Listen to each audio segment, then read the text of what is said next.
All right, this is North by North Quahog. Here with executive producer David Goodman. Hey there. Executive producer Chris Sheridan. Hello. Director Peter Shin.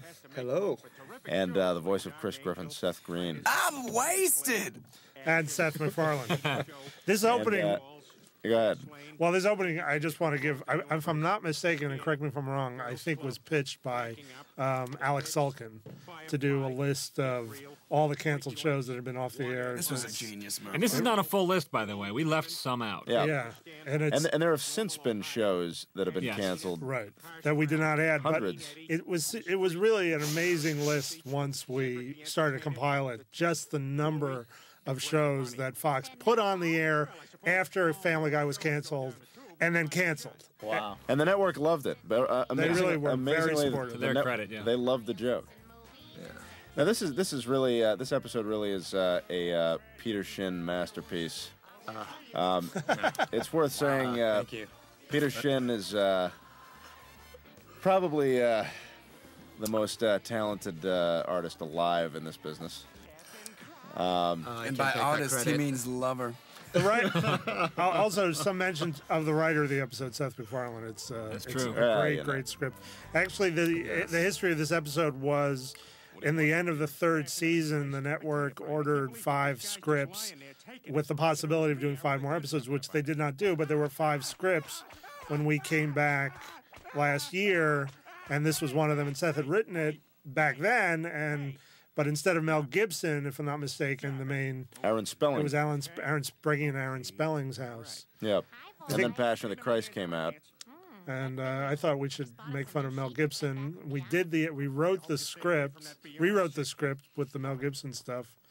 And then a week later, South Park aired an episode where Mel Gibson was. We almost didn't premiere villain. with this because of that, because we thought people were going to think that we Had ripped them off. Well, that's the crazy thing about South Park is they have like a 4-day turnaround on their show. It's unbelievable. It's an all-inclusive studio, and that's why they can put stuff on the air that Right is away. right up to the minute.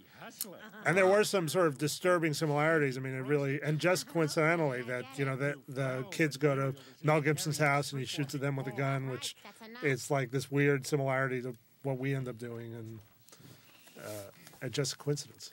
This was a joke that almost didn't make it. It was the sound of the screwing. It's good to have land.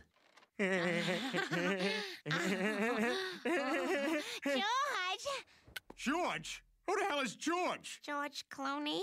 Our sex is so dull for you that you gotta fantasize about. That was we saw the Evil Monkey. That was this was the season premiere last year. It was kind of great putting him back into upstage Chris, as Seth points Shocking. out. Shocking to me how big a superstar that monkey's become.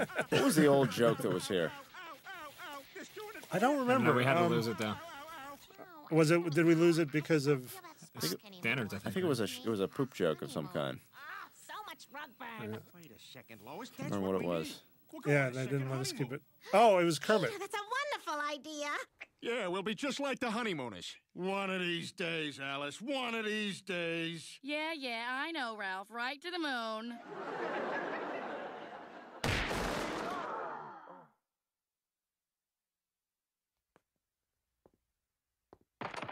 Well, that's everything. And then it was Actually, in the first show, it was Boba Fett. Yeah. And That's Sure, right. You're Boba only Fett allowed to have sex with Peter or Boba Fett, and you cut to Boba Fett in the window, and he goes, "All right, goodbye, virginity." and that just didn't get a laugh when we did it. For some reason, it didn't get a laugh. Wasn't from the- funny enough. That's because the fans don't like to think of Boba Fett as a virgin. Well, he's got to be though. I mean, he's the clone. I mean, what? Yeah? Anyway. It's hard out there for a bounty hunter. Chris, cut it out. Brian, Chris just picked his nose and he keeps touching me with his finger. What good is Look how thick Chris's wrists are. Share it with the townspeople. I swear to God, these kids are going to make me put a bullet through my head. Well, if I was in charge, we wouldn't be having this problem. Well, you got some ideas? I Tell me. love the long silences where we just sit and watch Watch the show. I haven't seen it since last May. This was actually the clip that we showed at the live shows too. It was, yeah. A very big, So now, what was the deal? Why couldn't Stewie's pee be yellow? That's always been an issue. Anytime you see urine it can't. I mean, you can't really see it unless it's from a dog or a baby. So Brian and Stewie are really the only ones who can pee. But That's why those diaper commercials, you got to pour blue liquid in the diaper. Can I just interrupt the backgrounds here, Peter? I mean, these are these when we were looking out the back window of the car? Is that computer animation now? Is that like a new? Yeah, some process? of them are animated CGI, which is new for us, but it looks great. Yeah, the view that looks really great is also out the front when he starts looking at this comic book. This is one of my favorite gags. And if you know, there's a great in that shot where Lois right there, right here, where Lois is looking out the window and says, "Where are we?" You see the reflection, not only the background going by behind her, but the reflection of it in the foreground. And it's look at that. You're a magical man, Peter. Peter, what was it like coming back to the show after being off for 3 years? I mean, the writers talked a lot about it, but I haven't actually heard any of the animators talk about it. I mean, we're very excited, and I mean, but you've done other things in between, and movies and other TV shows. And... kept busy, but hearing this coming back, let's definitely get on the board. It's completely total, Peter. Oh, this is just terrific. Originally, when they hit the tree, we didn't actually have this joke in the first draft. It was the tree had a very sort of snippy, gay response, like Peter blamed the tree, and what did the tree say? Do you remember, Seth? I don't remember. It was Mike Henry doing his gay voice, one of his gay voices. I guess another thing we should mention is that this show is nominated for an Emmy. And, yes. By the time this is released, we will have known if we won or not. What did you get nominated for? An Emmy award. For this episode? Yeah. This is the one we submit, yeah. Oh, yeah? I want to watch George Lopez. That show only furthers the stereotype that George Lopez is funny. Give me that!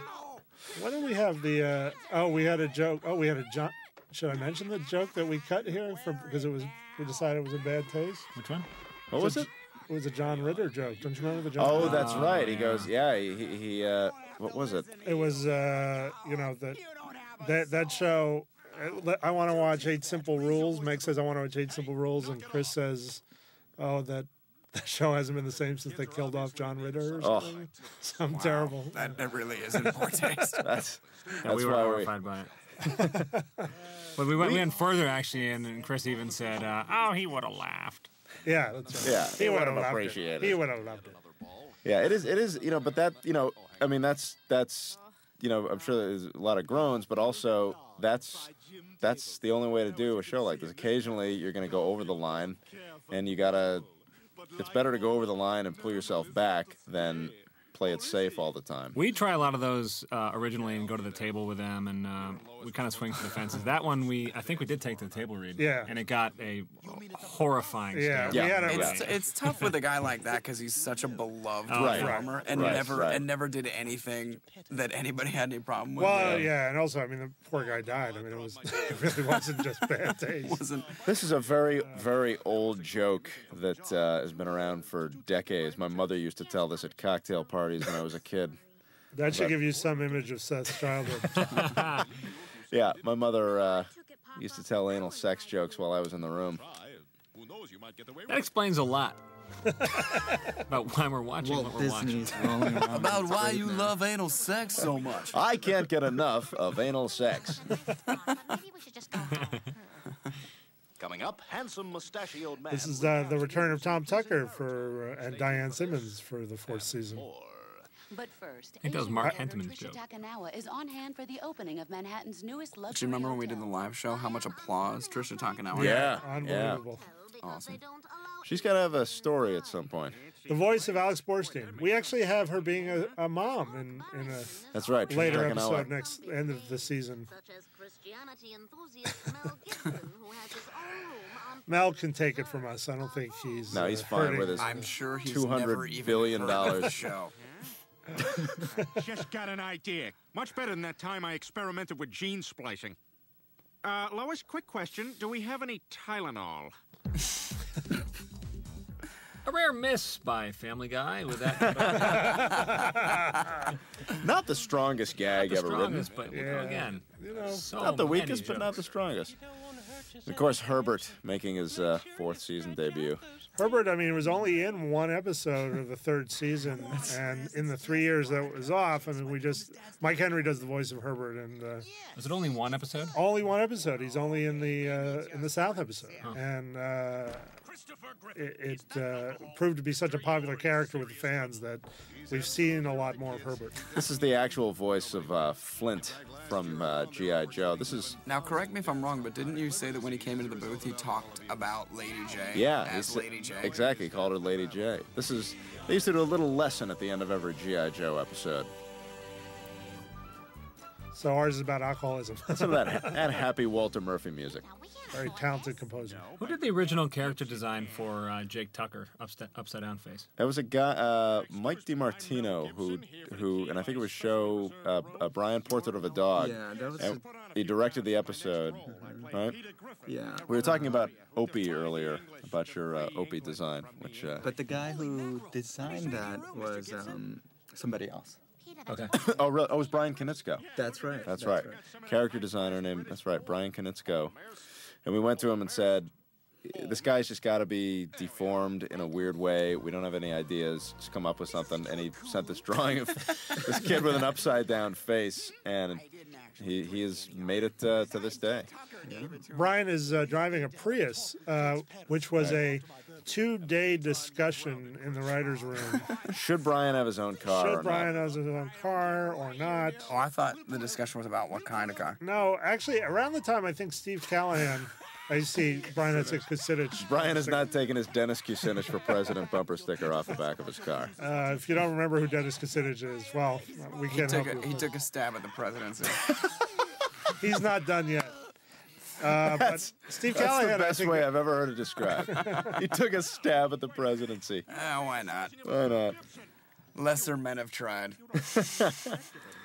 Steve Callahan had just bought a Prius, which I think is why Brian is driving one. Is that this year that conversation was going on?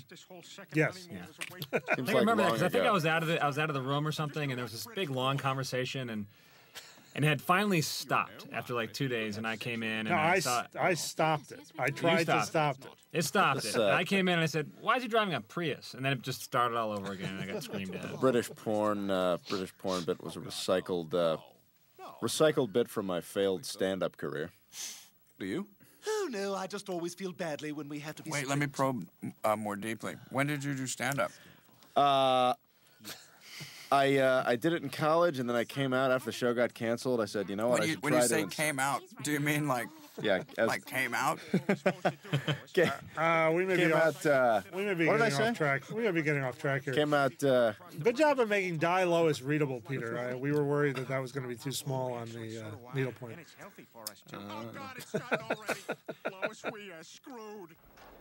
One thing that's great about Peter is that he's so fat that we can draw him naked and still not see his penis. That helps us. His gut just covers his wiener. That's what's the name of that? Don something. Don LaFontaine. Don LaFontaine. Who does all the movie voiceover promos. guys. He's got a limousine drives him to the recording studios. Are you serious? Yeah. There was some fear about doing this Mel Gibson thing, but this makes it all worthwhile. This cheesy sequel. It's just hysterical. This is just, again, brilliantly directed by Peter Shane. Yeah. And we got away with a lot more than I thought we were going to get away with. We had a lot of standards notes on this that we sort of worked Is with. that misspelled? Isn't it Caveziel? Uh-oh. I just realized. Is it? I don't know. It might possibly be misspelled. That's too late now, but I usually catch that stuff. I missed that one. There was originally a joke in here, which I think we cut, which was he holding a baby? A beautiful girl with ample cleavage walks into the police station and says, "Which one of you is Jesus?" And Chris Tucker and Jesus both hold up their hands, and Jesus has a hole in his hand. They both say, "I am." I am. Yeah. Crazy.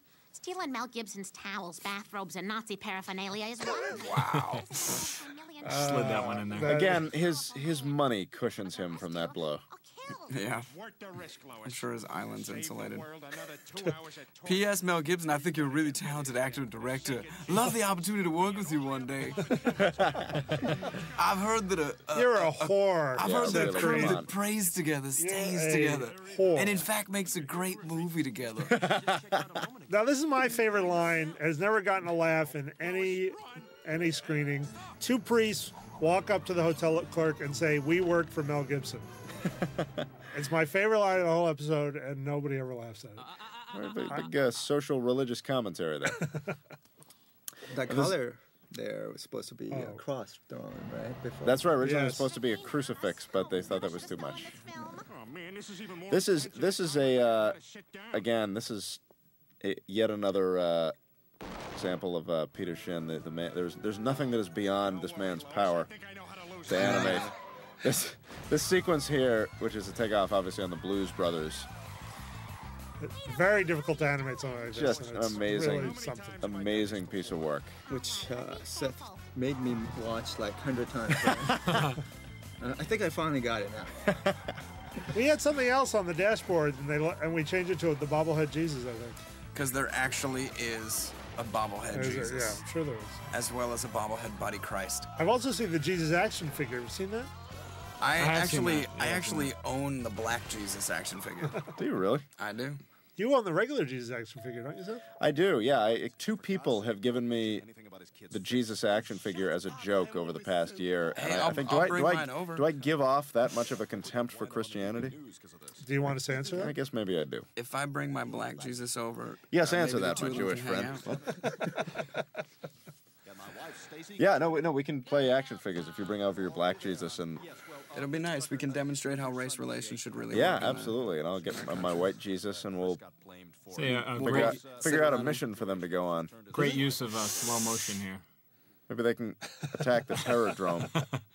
Is that the first time we've seen Tom Tucker's wife? I think it is. Yeah. No, actually, no. We've seen her once before in the background, but she's never spoken. You do the voice of Jake Tucker, too, don't you? I do, David. Yeah, look at this. Stop that. Yeah, you don't like this. Stop it. Yeah. So you're everybody in that scene, huh? Now we know why. He does Family Guy.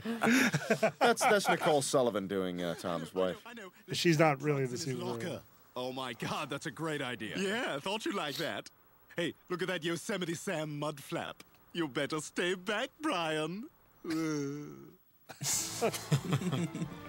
Now, the music here is really something. Walter did an amazing job of sort of mixing the Family Guy music theme with Bernard Herrmann-like North by Northwest music. And it's really, later in the episode, he reorchestrated the North by Northwest music, and it's brilliant. I mean, it's just great. Actually, as we get into it, towards the end when they're climbing down the mountain, they oftentimes with the orchestra, will go back and dig up old arrangements, and they dug up these old score sheets for the music to North by Northwest, and our orchestra played it for the show. And a lot of this is stuff that just hasn't been played in 40, 50 years. This right here, especially this little. It's great. It's a great cue too. Yeah. Walter said he had to speed it up a little bit. The music in the movies a little bit slower, but it's. Funny thing about Bird on a Wire, there was an accident actually caught on film that became a part of the preview as well as the final cut, where Mel Gibson's stunt guy is upside down with his feet out the top of a convertible, and they pass a bus at high speed, and the stuntman's feet hit the bus. Oh my God! Very, very hard. And they kept it in the movie and cut away to Mel Gibson going, my feet. That's your storytelling voice. It is, yeah. I always go to kind of an Uncle Remus type. He doesn't want to be sincere. This is the, who's the architect? Frank Lloyd Wright. Frank Lloyd Wright. The Frank Lloyd Wright house from North by Northwest. He's got to shoot the lock to get the gun that he wants to use. He's an action hero. He doesn't want to use that gun. He wants to use the gun that's in the cupboard. There's some great imitation of Hitchcock shots here, too, which is, again, Peter, the fellow doing Mel Gibson, I believe is named Andre Soluzzo. I hope I'm getting that right, but that's who did the voice. But it sounds uncanny how close it is to Mel Gibson. Peter, were you familiar with North by Northwest when you did this, or was this you Definitely, had to... but I had to watch it again because I seen it so long ago in film school. And now, Mr. Griffin. Just had that and the Blues Brothers on an endless loop in your house. Yeah. This, we had a couple different endings here. One, we had Deathcom at one point. Hey, Mel Gibson, I always want to meet you. Wasn't that what he said, something? Yeah, something like that. And here, another reason why Seth gets Jesus action figures for presents. Yeah, Christians don't believe in gravity. That's a great. That's evolution, a great line, evolution, gravity. Screw it all. Huh? There's a nice little story here It's too great. about them rediscovering their romance. Evolution is only agreed upon by every scientist in the world, folks. It's just a theory, Seth. Sorry. It's still Sorry. the theory I'll of get off it. evolution. Still the theory of evolution. That whole action sequence is really made by the music as well. Yeah, totally. Chick getting nailed on my head. Sweet. Hey, Teddy, pass the word down. Especially in the original North by Northwest, they wanted to shoot that fight scene on Mount Rushmore, and they were not allowed to because there was so much outcry against shooting a movie where people get killed on Mount Rushmore because it's a national monument. Punishment forecast. Ollie? He gonna get it! Thanks, Ollie. Ollie Williams. Williams back again. I would actually think that'd be really difficult to shoot. This was off also because of the shape of those the end enormous of the, rock heads. I'm sorry, to cut you off. So the original ending of this was Damn it! it turned out that Kermit had sold Stewie and Brian the drugs. That was funnier, actually. But again, He's the gonna break their lawyers- legs or something like that. Yeah, the lawyers were a little worried about that too. So Bill Ratner, that's the guy who does. So you went with Flint. the far less offensive, greased-up deaf guy. Yeah. Yeah. They were fine with that, as it turns out. This is the Family Guy theme arranged in a Hitchcock Bernard Herrmann style. read these Oh, really? names carefully. They all work very hard on this television show. And are horribly underpaid for the slave labor.